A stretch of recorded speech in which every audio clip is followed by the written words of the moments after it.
Getting started small, buying land. Here's some tips from Pat Porter, who's been buying and selling land for a very long time. He's been a land professional for over a decade. Hope you guys find some great insight in this video. Here we go. Today, I want to talk about a variety of about 4 pillar pieces of content. And one of them, I think a lot of people here listening are trying to buy their first piece of ground. And what that means for just about everyone is starting with a smaller parcel. And so you've discussed some potential pros of potentially buying a smaller parcel. And one of those, well, I'll let you just share some thoughts on that, on starting small. Someone has saved up some money and they're like, I just want to get into the game. You don't usually buy a 400-acre tract on your first transaction unless you win the lottery or something. You got to start small. Everyone starts small. Exactly. Honestly, yes, I enjoy my work. The most fulfilling part of it, we sold some big, sexy marquee properties around the country, and that's always cool. Because the check is big, and it's usually a lot of work to get it done. But actually the most fulfilling part is when people buy their first property and kind of help them, holding their hand, getting them across the finish line. That really is the coolest part to me. And I voiced that in some big platforms before, trying to get them to, to make a big deal about that, about just a regular guy buying 22 acres out in the middle of it, but it's his first property. Man, that is as exciting and dramatic and encouraging as somebody buying a 15,000 acre ranch on a Colorado Vista somewhere. That'll make a magazine. The 22 acres out on Johnson Road, nobody cares about.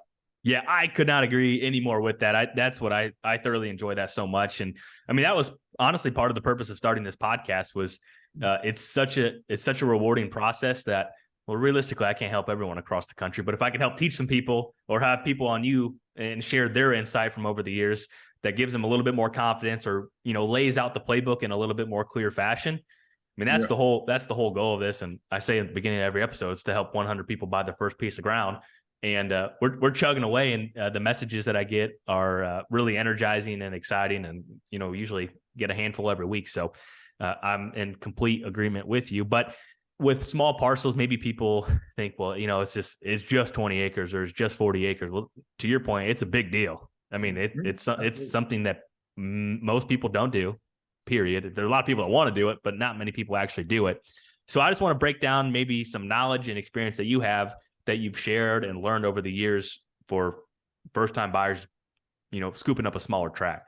I've said the same thing over and over since I've been involved in this business. Is I just encourage people to make sure that they can they buy property right. And buying it right doesn't mean stealing it, getting it at a ridiculously low price. It's just buying a good piece of property and buying it right, meaning that they paid what they paid for it. They could get out of that property in the next few years if they needed to, if the world caved in, so that property doesn't become an albatross around them that drags down their whole life. And because that doesn't need to happen. Mm-hmm. So if they've got enough cash, they can get in it comfortably if they're using a lender, and to be able to manage the note, those monthly or quarterly note payments, and be able to manage that without it disrupting their lifestyle or becoming a huge challenge every month or quarter. Go for it. And especially if you bought it right. So if something does change, health, you lose a job, the world caves in economically somehow, you can get rid of it without it just wrecking everything. So I've been saying that when times are good and times are bad. Yeah. And I think that's really important. And some notes that I read that are great points when it comes to buying a small parcel. I mean, sometimes there's potential hidden benefits. I think some folks focus on the negative, but in terms of, I'll paint a picture. So maybe there's 20 acres and it butts up to maybe a really good neighbor that's really serious about hunting and is a good person, and you guys can communicate, or at least, honestly piggyback a little bit off their efforts. Right. And so, like, what would you say to someone that's buying a small parcel in terms of, well, maybe it adjoins to something special? So what's your thoughts on that? I remember I made a video a long time ago, and that it's called, the benefits of buying small hunting tracts, or something. I can't remember the exact title, but it was about buying small hunting tracts. A lot of people don't think there's value in 17-acre tract or 22 acres or 41, small hunting tracts.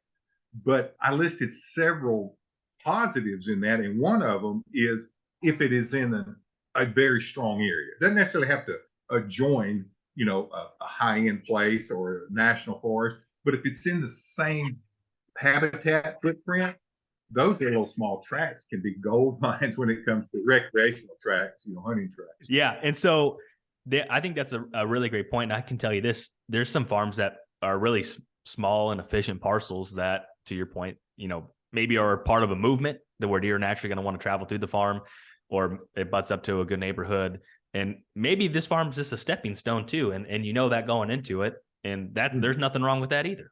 Exactly. I mean, the people that I sell small tracts to, and I can think of number of people when I mentioned helping them buy their first property, I've done repeat business for them. They've sold and upgraded, or they've added on. And so, just because you start small doesn't mean you have to stay small. Yeah. And I think another point to consider is you buy that small parcel. Number one, be neighborly, introduce yourself to the neighbors, but you never know. Have you seen where people are able to maybe get permission, which is harder now, but maybe lease a parcel or get permission, or maybe they can access through a corner of their property? Have you seen that over the years? Absolutely. In fact, I make a point to really push that information out when we'll list a property that I know or the seller knows or has connections where an adjacent lease is available. If they buy this, they can also lease this 80-acre rice field here with 2 duck blinds in it, or they can lease, some adjoining timberland for deer hunting. It's pretty common in my part of the world where you can add to your footprint just by a, $10, $12, $14 an acre lease going forward. And man, a lot of guys will jump all over that. I can buy 40, but I can lease an additional 180 or whatever. That's a great scenario. Yeah, no, it's a no-brainer. And it increases your footprint in a really efficient way from a dollar perspective. And that's a great point. And I think another scenario that may happen, and let's say it's a mixed use property, mainly tillable on one side, and they're parceling off the timber section that's not productive anymore. That could be a great scenario where, well, can I lease the field edges on that parcel and maybe buy back a few crops? Maybe it's worth asking. Yeah, I agree. I put a deal together in Arkansas with some, one was a repeat client, one was a new client, where he bought the timberland, going to do some work so he could flood it for duck hunting because it's in a great area for that. And I worked out a deal with the adjacent farmer where he would be able to leave a couple of corners. Turned out to be about 6 acres, and he was going to leave the standing corn. My guy that bought the property just bought the standing corn. That's all. And it was just a small transaction. Wasn't anything big, but the farmer said, yeah, I'll leave it. Just, I need this much for it. And it turned out to be a great opportunity for the guy buying the tract for the flooded ducking. Yeah. Yeah. That's a great point. I guess really the world's your oyster if you're willing to ask. And obviously being a good neighbor goes a long way, just in general. I mean, and being a bad neighbor goes a long way too, the other one. Right? Yeah, absolutely. Yeah, absolutely. And then the other thing too, and maybe this is something you've seen in terms of maybe people sell an upgrade, but do you see where they buy a small parcel and then they kind of get acquainted, they do like the area, where maybe they're able to parcel on another 20 or maybe another 10 or maybe another 40 on the adjoining parcels? Yeah, absolutely. It's not as easy as some people make it sound where, buy this property and then you can just buy these adjoining tracts around. No, not everybody's willing to sell. Mm-hmm. And in my part of the world, a lot of the adjoining habitat is industrial timberland. They're a massive company. They're not interested in selling 10s and 20s. They do, they will. I've helped do those deals, but it's like pulling teeth. It's expensive. So yeah, those opportunities are there, but it's not an automatic. Mm-hmm. Yeah. And another thing to keep in your back pocket, or at least in the back of your mind. And sometimes maybe folks there's so much information out there anymore. Maybe if they are absentee landowners, well, maybe they are a little bit more likely to sell, or maybe there's sentimental value and they don't want to sell it. But regardless, it's maybe worth the conversation down the road. Hope you guys enjoyed this. My name is Jake Hofer, and I'm a real estate agent out of the state of Illinois. And it's my goal to help 100 people buy their first farm. Been doing that with the Land Podcast and clips like this every single Thursday and Saturday that are released here on the channel. And to be one of those 100 people, all you have to do is, if you're in the state of Illinois and I can help you, I'd be happy to do so. Number 2, if you want to get connected with someone that can help you, reach out and I'll be happy to get you in contact with an agent that I would personally do business with. And the last one is, if you just simply learn something from the content we're putting out, or you get inspired to take action, I want to know, get you out of that spreadsheet. I'm on a mission to help 100 people. Until next time, see ya.